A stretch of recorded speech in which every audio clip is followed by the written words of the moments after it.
Pasok na kami sa Candon Civic Center kung saan dito gaganapin ang Taekwondo Tournament ngayong June 21, 2025. Dito po sa Bukana ay may mga accredited brand ng PTA na accredited brand nila sa mga damit o sa mga taekwondo na gamit. Ayan na po, naghahanda na, nagwa-warm up na ang mga delegates sa iba't ibang panig ng Region 1. Bali dito ang gaganapin ng Pumsei competition tsaka Kyorugi o sparring. Tapos ito lang sa mga bleacher lang dapat mag-i-stay yung mga hindi players, yung mga parents, guardians, mga visitors. Yan lang po sa mga bleachers. PTA Region 1, Philippine Taekwondo Association Region 1, New Face of the Year, Taekwondo Championships, June 21, 2025 in Candon City Civic Center. Ayan na, nag-uumpisa na po ang preparation ng Taekwondo Championships dito sa Candon City. Bali dito po ang court kung saan idadaos ang Pumsei competition at Kyorugi competition. Dito po sa bandang doon ang inspection area ng mga delegates, ang mga magko-compete. I-inspection area dyan, ire-ready ang magmamatch bago isa lang dito sa kung saang court ang naka-assign para sa kanila. At dyan magko-compete. Bali 5 ang court. Court 1, Court 2, Court 3, Court 4, Court 5. Ang mga manunood lang po ay nandyan sa mga bleachers sa taas. Bawal po sila sa mga green pathway. Bawal po sila dyan sa baba. Dyan lamang po sa mga bleachers ang mga manunood. Ganito po ang buhay namin pag nagte-taekwondo tournament. Maaga po kami lumuwas sa aming probinsya, 5 o'clock in the morning. Kasi may mga kasama kami dahil isang bus lang ang sinakyan namin. May kasama kaming mga yellow belt na magpo-perform, makikipag-compete ngayong 8 o'clock.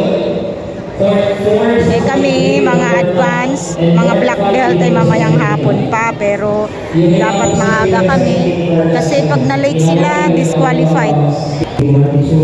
For the opportunity to compete in the 2025 Region 1 New Face of the Year Taekwondo Championships.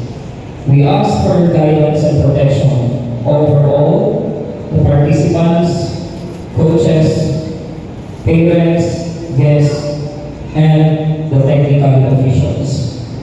Grant us the strength to perform our best, humility to accept victory or defeat with grace, and the spirit of sportsmanship to honor both our opponents and the values of Taekwondo. May this competition be a celebration of discipline, perseverance, and respect. Amen. Our Father, is the Holy Spirit. Please, all courts, please start the competition.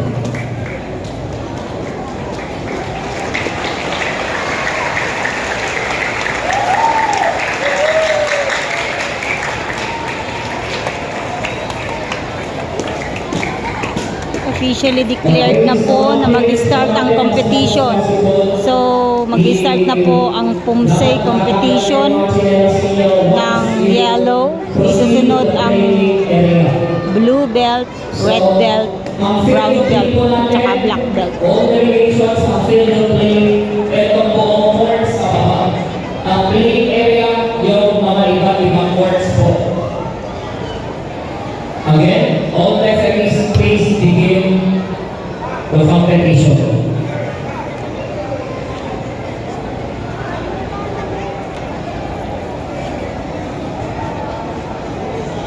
Dito sa court 2 ay mag-uumpisa na ang competition ng yellow belt male, yellow belt male. Ay Philippine Taekwondo Association Region 1 New Face of the Year Taekwondo Championships. Ayan, mag-uumpisa na po ang Pumsay dito sa court 1. Ito na ang first participant.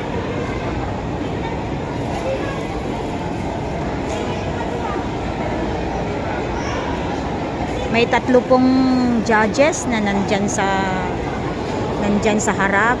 Sila po ang mag-i-score, and then may referee, and then yung coach ay nandyan. Wini-witness niya ang kanyang participant. Alright, tapos na ang number 1, contender number 1. Susunod na ang contender number 2.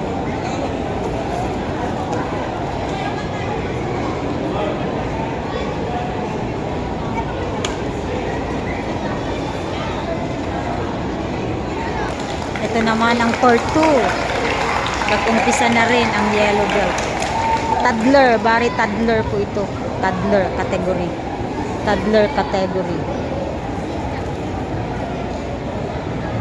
Balik tayo sa court 1. Ito yung second contender.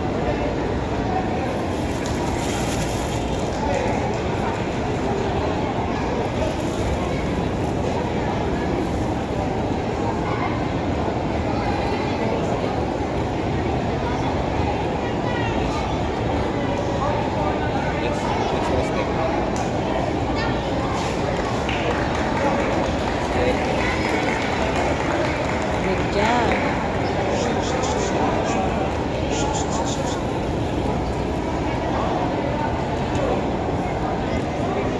Ito naman ang contender number 3 dito sa court 1. Grade school na tong mga to, guys. Grade school.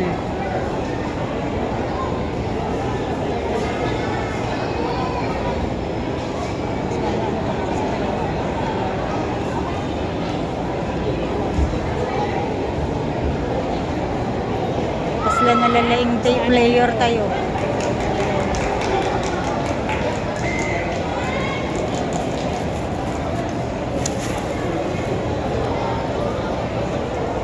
Alright, contender number 4 dito sa court 2.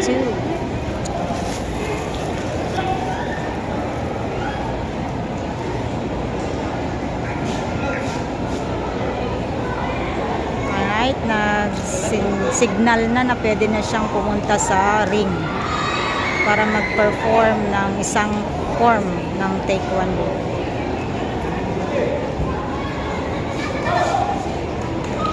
Dito po sa Region 1, inaalaw nila ang dubok na yung plain, pero pagka national na ay may dubok na pumsay na ang gagamitin. Dubok ang tawag dun sa uniform ng Taekwondo.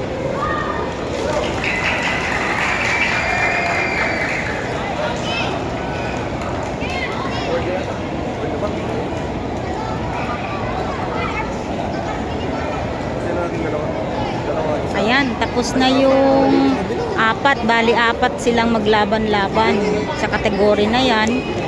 Kino-compute na ng mga judges ang mag-gold, silver, and bronze. Antayin lang po natin. Ito na, guys, dinedetermine na ang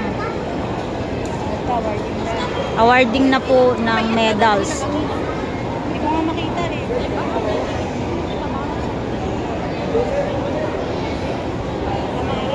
Na-awardan na po kung sino po ang gold, silver, and bronze. Wow, congratulations! Tulong tayo ay the Jason kita sa Tamara kayo nasunod.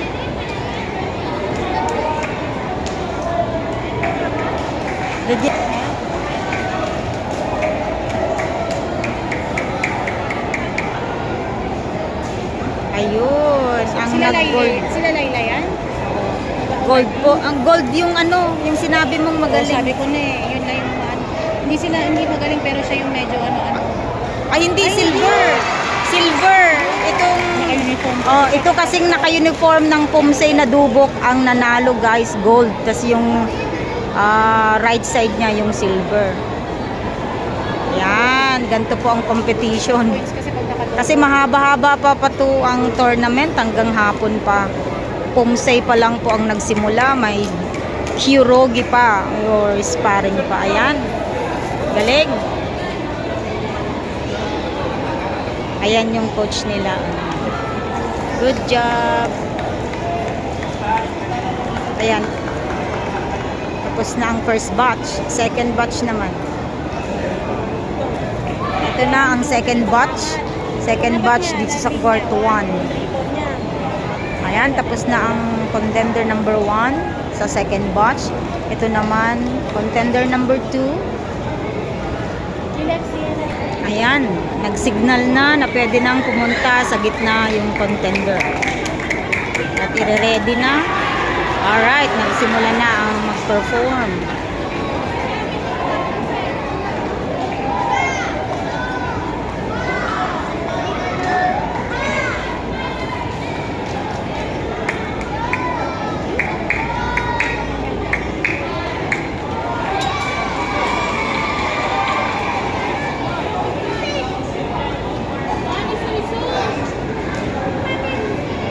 Alright, tapos na ang second contender. Ito naman, pangatlo. Sa second batch ay apat sila na maglalaban lang.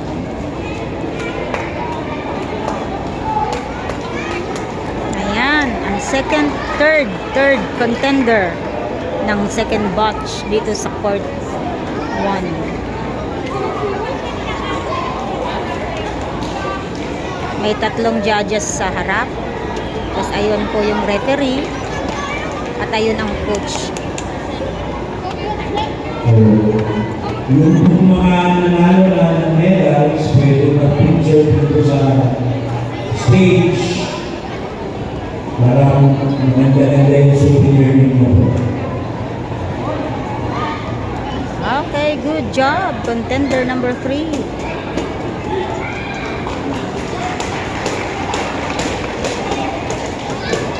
Nag-aantay ang contender number 4. Contender number 4 is waiting. Ayan, nag-signal na ang referee. Alright. Contender number 4 sa second batch ng court 1.